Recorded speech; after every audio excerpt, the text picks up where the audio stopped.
Good morning, Elion. What you playing there? Oh yeah, that's right. The new Shadowverse game just released. If only there was a tactical turn-based monster taming game. Hold on. I think I've got an idea.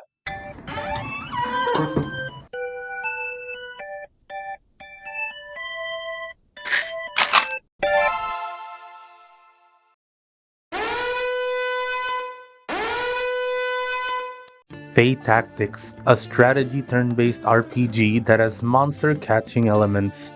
Sort of. Well, I mean, if you beat up the monster and you obtain it for yourself and you use it in battle, it counts. Probably. Anyways, we start in the wild west. It's high noon. Peony, a girl looking for her mother, sets out on a journey with a dog and a bird she found along the way. Uh-oh, our motorcycle broke down. I guess I need to get more parts. There are some enemies nearby. It's time to beat them up. For those who are used to me playing the usual turn-based RPG, let me quickly explain how tactical or strategic RPGs work. Most are turn-based, like this one, where you're on a grid or an area, and the game basically becomes like chess, where you go to your opponents with your units on the grid, taking each other out until the boss unit or every enemy on the grid is gone. It sounds easier than it is. These kinds of games have different mechanics that vary. Alright, enough rambling. After clearing out most of the tutorial stages, we finally get to our first boss. Our dog, Chico, gets knocked down after protecting our teammates as we slowly close into the troll. We revive him to focus on other enemies, then slowly trade blows against the troll until our bird, Payachin, gets the final hit, clearing our way into town. We also get new Fae for us to use in battle after acquiring its card. After getting our bike fixed, we continue to look for our mom. Hello, miss, do you need our help? Oh, she's a centaur. So cool. Protect the NPC? I mean, if I have to. Oh, dang, I don't think I need to protect her. She's doing alright on her own. We tracked down the harpy that stole her necklace, and when we had her cornered, she summons a totem. Basically, an object that can take damage for her. Come on, man, she had like a sliver of health left. I got you now. Aw, dang. Let's do that again. You're cornered now, big bird. Here's your necklace, Orowantis. Man, I'm starving. Time to eat. Alright, Gremlin Witch and Gremlin Thief, you'll be on my team for now. Hey, that hooded figure's pretty sus. You're not getting away. Never mind, this guy's pretty alright. Pecan over here needs help in busting an arena conspiracy. Aw man, this guy packs a punch. Pun intended. Stop right there, Arena Master. It's time for you to tap out. Okay, ouch. Fine, you win this round. Aha, here's a taste of my sky uppercut. Down for the count. Finish him off, Chico. Oh man, he got away. We'll probably see him again, maybe. We also find out about the struggle of Pecan's kingdom. Apparently, their prince has been missing. Oh, we can enhance our gear? Sweet! As we help Pecan look for the mastermind behind the robberies and kidnapping of his nation's prince. We track down the arena master from before. We beat up nearby thieves to grab some more information on their boss. But before we continue, we take a detour in a nearby town. Oh, hello there, little lady. Do you need something? Your Archon is sick. Alright, let's go help her. Aw man, this desert is so windy. Out of my way, dry bones. Ultimate, activate! Soul Nova! You're mine. It's you, the harpy that stole Orowantis' necklace. And Orowantis, I'm glad you're back. Now you can help me. Oh dang, this succubus is draining the life out of the fairy Archon. We need to get to her before it's too late. Don't worry ma'am, we'll get to ya. And we're cornered. A little help here, Orowantis? And she's not helping. Let's do it again. Bone Servant, I call upon thee, protect my team. Chico, go get that succubus. I'll take care of that harpy. Go team, go! After seeing Payachin get knocked down, Orowantis finally snaps and uses her ult to sneak attack the harpy. With one turn left, we all rush to get to our respective targets. The harpy uses her ult and we evade it. It's over for you. The last hit is yours, Orowantis. The succubus escapes, but at least the fairy Archon is safe. Oh, you want to join us? Arawantis comes with us so she can look for her sister. We head to the Water Dragon's Forest next, where we investigate strange happenings. We pick up some dragon cards along the way, and once we reach deep enough, we meet a witch, who's not our mother but a shy guy? Healer Damla needs our help with dealing with cursed fays. No problem. Oh wow, her healing's actually pretty nice. With nowhere left to hide, we get rid of the final fae, lifting the forest of its curse. She tells us why witches in this world wear masks. It's so that people wouldn't find out what they really look like. She gives us a hint that a witch recently passed by Rowan. I mean, it could be our mom. Let's take a look. Oh hey, what do we have here? The Stegander, a race of powerful humans that sold their soul, have been investigating this area for reports of fairy hunters. But we ran into some angry fairies, so we gotta help them out. I'm telling you man, these NPCs do not need protecting. They can handle stuff on their own. Look, as usual, our Bone Servant protects us from all incoming damage and our Gremlin Thief boosts our movement. Movement in games like this really makes a difference, because it's all about how you position yourself in relation to your enemy. We head through the forest along with our new Stegander friends and get to the little town of Blackpool. No clues about the fairy hunting. Let's take a quick detour back to Doro. Your cooler's broken. Call me Handy Manny, cause if you break it, Peony can fix it. After fixing her fridge, we obtain a new weapon. Peony can now do ice damage and melee combos. We hear hearsays of a haunting happening at a house nearby. Yep, this place is crawling with monsters. Better clear them out. Ooh, what does this card do? It's the succubus from before! Let's try out the fae we just got. You know, everything was going well until we cornered her. What does that do? No, she turned my fae against me. Okay, I'm not using that card ever again. Round 2. Aha, you missed. You can't trick me anymore. With no one left to charm, Pyachin, get her from behind. We combo that with Peony's placement and she's done. Same with Peony, Arawantis gets a necklace relating to her sister's whereabouts and unlocks a new element for Oro, Arcane. Back in Rowan, we confront the guards if they know something about the fairy hunters. Unfortunately, they have no idea either. But as we help them with defending their gate for a couple of turns, they are willing to hear us out. But I get distracted and we wander back into the Doro region to help around the Obidon Kingdom. A race of birds like Pyachin. Uh-oh, looks like we're on a timer again like last time. And done. That wasn't so bad. This guy just evolved. Hey, Pyachin, when are you gonna evolve? It's fine, take your time, buddy. We bump into Healer Damla as we encounter more corrupted fae. And let me tell you, this mission was not easy. I've lost over and over again, but to no avail. It was then I realized that I may have been under-leveled and may need to upgrade my gear. After a couple hours of grinding, I was finally able to beat her. In this run, I had Pecan use the defense lowering scroll so that we can deal massive damage to the boss. Quite the tough fight. What a peaceful day inside the city. Hey, give back my earmuffs. Or I'll go Super Saiyan. I guess it's up to Pecan and Arawantis to get it back. It's all about that position, folks. Just lure your enemy into a corner and victory is mine. Back into the forest we go. Oh hey, looks like you're in quite the predicament here. I gotta heal this guy quick. That was pretty close, man. After helping out our Stegander friends, a witch comes out to greet us named Kroymer. It was nice meeting you, ma'am, but we gotta skedaddle. We join in on the investigation with the Steganders going through the swamp and cave to talk to Mirar, the Witch of the Marsh. Hello, ma'am, do you know anything about the fairy hunters? She tells us that the people of Blackwood have been pretty sus, so we gotta hurry back and take a look into the matter. Oh hey, it's Kroymer. Need something? After leading us back into an alley alone, she shows us the truth. The people of Blackwood have been hunting the fairies all this time, and now we gotta beat them up. Oh yeah, we got a new card. Welcome to the team, Aqua Toys. It's you and me, Kroymer. Oh wow, our team works in perfect sync. Alright, I've had enough of you.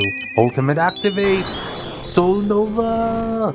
And they're done. Aw man, this fairy isn't looking too good. Don't worry, I'll fix you right up as soon as I beat up the bad guys. For now, just stay here. We follow the trail of cultists until we end up in this spooky cave. No, they even got us together, friends. That's the last straw. This god is going down. As the battle begins, we slowly make our way up against Dagon, the god they've been worshipping. Once we were halfway through, he starts summoning tentacles to impede us. There's only one thing left to do: divide and conquer. We split our teams into the Dagon punching squad and the tentacle managing squad. As we get rid of tentacles and start punching away at Dagon, releasing one of the 4 elemental crystals. But as we're going to retrieve it, Mirard of the Marsh returns to get the crystal for herself and tries to kill us. Croymare comes back to save us, but the blast destroys her mask, revealing to us that she's in fact Ida Clawthorn. Oh, I mean, our mom. Mirar, I've come to get my revenge. Now that I found my mom, we're here to beat you up. Oh, dang, that looks pretty easy actually. Just walk up to her and beat her up. Nice. Blim blam boom, she's done. Alright, mama, let's get that crystal. Turns out, Claudia trapped her memories inside the crystals to give it power. Hey, we got a new spell too. Alright, with Dagon and Mirar gone, it's time to fix you up, little fairy. After turning her into a half-machine, half-fairy hybrid, Matilda joins our team. We head back to Doro, where the food thieves and the people who kidnapped Obidon's prince have expanded in operations. We investigate the scene, and after tracking down the thieves responsible. Alright, Matilda, let's see what you've got. Ultimate, activate, machine god! Whoa! Oh yeah, this is gonna be good. We are led to a cave. Are you Kikin, the mastermind behind all of this? Turns out, the prince was responsible for all the food banditry and plans to make a profit by selling back the food at higher stonks. Your corpo mindset is not fit for this world. It was then the prince summons Kimba the White Lion. Don't worry, dude, we'll free you from this curse. Matilda, activate your weight skill. Totem. Now we can stall out damage as long as no enemies come near us. We go around the stage, tiptoeing around the summoned curse while slowly taking out enemies, as well as breaking their totems. Hold it. You're surrounded. Now, we can do this the easy way, or we can do this the super convoluted way. Let's see if this spell we got from the water crystal will work. Alright, my water unit survived. After proper positioning, we unleash combo after combo on the curse. With that out of the way, we have to warn the king about what happened with his son. Your Majesty, your son, We're too late. It turns out the primal horse of wind, each Kikin, has already transformed himself into the prince and has unveiled his plan. I can't wait to beat you up. The stage is pretty simple, just a one-way walkthrough to the boss. Besides cannons, there isn't anything special. Like our strategies from before, all we have to do is surround him and start the combos. No matter what ult or passive he has up his sleeve, he's no match for Matilda's damage-absorbing totem. Ultimate activate. You're done, Applejack. Yeehaw. We grab the wind crystal and restore some more of Claudia's memory, giving time for the Obidon kingdom to rebuild. We come back to Rohan and investigate another royal dilemma. Atri, the water dragon, has been slacking off, so we gotta see why he's down in the dumps. Oh, he's dead. After dealing with his killers, we head outside and wait, isn't this where I saw Pyachin's egg? We stumble upon the skeleton of her mother calling out to her child. After Pyachin goes to her cold embrace, Pyachin evolves. Listen man, I know you gotta protect the forest, so I believe in you. We help out a nearby merchant cross a hot area as we continue looking for the next crystal, a ruby. And with Pyachin gone, our next destination is the Dry Scar, where reports of disappearing girls have been cited. What's with all the kidnapping in Doro? The biome in this area slowly turns into lava tiles and hot spots as we approach the volcano, home of the Ash Elves. Passing through, we encounter a witch that's convinced the elves that we're a threat to the kingdom and must be dealt with. That ain't good. Listen man, I don't want any trouble. You attacked first, so no hard feelings when I unleash Machine Gun! After repelling the attackers away, we are suddenly summoned by the Obidon kingdom. Really? After we just spent a whole week going through the heat, what could be so important? Ayachin's come back! And she's here to have her revenge for her parents' death. The squad is coming together. Honorary Stegander Peony reporting for duty. After the Dagon kerfuffle, we decide to help out on some of the Stegander missions. And let me tell you, these NPCs are super jacked. Killing enemies with one hit. Thank you for the voucher? What am I supposed to do with this? Oh, so that's how we get our third slot filled. We equipped some gems on our person and we're on our way towards our next destination, home. We climb up Mount Alma, and boy, was it a bad idea to equip Ice Peony here. Anywho, after arriving, we encounter many cursed fae and a couple of succubi haunting our home. Man, it was a non-stop back and forth of the enemies reviving each other. Luckily for us, we have our Machine God and Soul Nova. Easy peasy. Now that's done.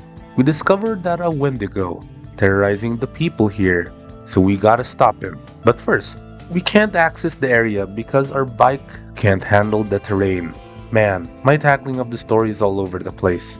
Let's just look for Orwan's sister. On our way to the main city, soldiers from the capital have waged war with the fairies because they hate magic. Boy, again with the fairy tormenting. Sir, those drones suck balls. You're gonna need something more powerful than that to stop us. After all, I have the best of both worlds with me. Matilda, destroy. As we near the trail of Oro's sister, we encounter the Gorgon sisters that see all and know all. A triple boss battle, my favorite. We split into teams once again, going to the east and west part of the map. I use my newly acquired skill, Earth's Wrath, to entangle enemies on the map, aside from freezing them from Peony's reaction skill.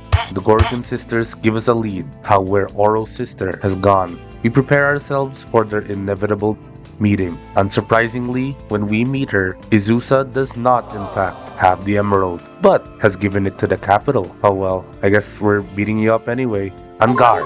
This fight was pretty tough. Her using Earth's Wrath on me gave me a taste of my own medicine. After slipping through her skill's grasp, Payachin unleashes her dragon blood to cast Thunder, absolutely blasting Izusa into oblivion. I'm sorry for your loss, Oro, but we gotta save the world. Following Izusa's tip, we enter the holy capital of Grunhold. We're immediately get among us by a sussy guard. It was then Erisolde, a soldier from the force, decides to help us out. We escape the guards through the sewers, and we tell Erisolde about the war between fairies and humans. And Erisolde, not wanting any more bloodshed to her peers, joins our team. We discovered that a new type of robot is being deployed to hunt down fairies, the Seraphim, and something fishy is going on with those machines. So we hurry back to the fairy forest to warn them of the incoming invasion. Oh wow, Ersolde is actually pretty good in taking down the robots. We defend against the robots' breach with our new team members' sniping skills, taking them out one by one. We escape through the Dwarven tunnels, the base of operations from Deep Rock Galactic, and chill for a sec. The fairies report to us about a witch that has been spotted within the tunnels. When we come to investigate, we find Healer Damla? I'll get you out of that isekai summoning circle, don't you worry. We set Healer Damla free after ganging up on her captor. Man, trouble just seems to follow you everywhere, huh, ma'am? Oh dang, the dwarves really had something going on here. I think I can upgrade my gear again. Awesome. Now we have a sweet ride on our hands. We can go anywhere, do anything. I feel like we're supposed to meet someone. Oh yeah, the dry scar. Oopsies. Into the lava we go. The cursed fae in these parts were mostly fire element, as you would expect. And good thing a lot of my teammates are water type.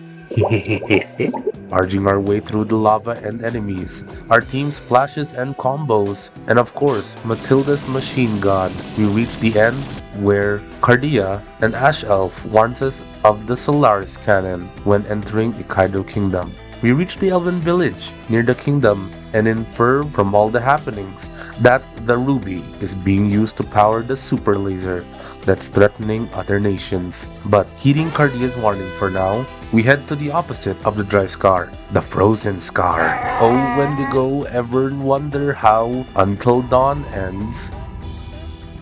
Totems surrounding the Wendigo, giving it power. If that's how you're gonna play it, fine. I'll just have to bring out my own. I send my units to all corners of the map, hunting down the Wendigo as it teleports like an Abra.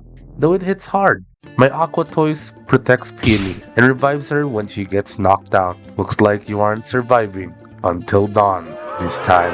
After getting revenge for our mom, Claudia, we ride back to Grunhold to investigate the Seraphim machines and discover that the church is using the Emerald and Necromancy to create the murder bots. Getting distracted, we come back to Ikaido to save the people from the super deadly laser. And boy, let me tell you, dodging this thing was crazy. One wrong move and you're incinerated. We confront Bellona, the witch, and she flees towards the eye of Sauron itself. Once we get there, she reveals her true form, the primal horse of fire, each rifle, who also kills Cardia's brother right in front of her. Yikes. The third gem boss fight. Things are heating up. While the king is helping us suppress the horse's power, but even then, this guy does not let up. I have my team divide and conquer, disposing of the different totems that will stop me from hurting this guy, all while trying to evade the super laser, and while trying to make sure that the king is alive. Holy moly, that's a lot of stuff. And if that wasn't enough, I swear, this dude jumps everywhere. Are you kidding me? Oh no, the king's down. We gotta finish this guy or we'll be in big trouble.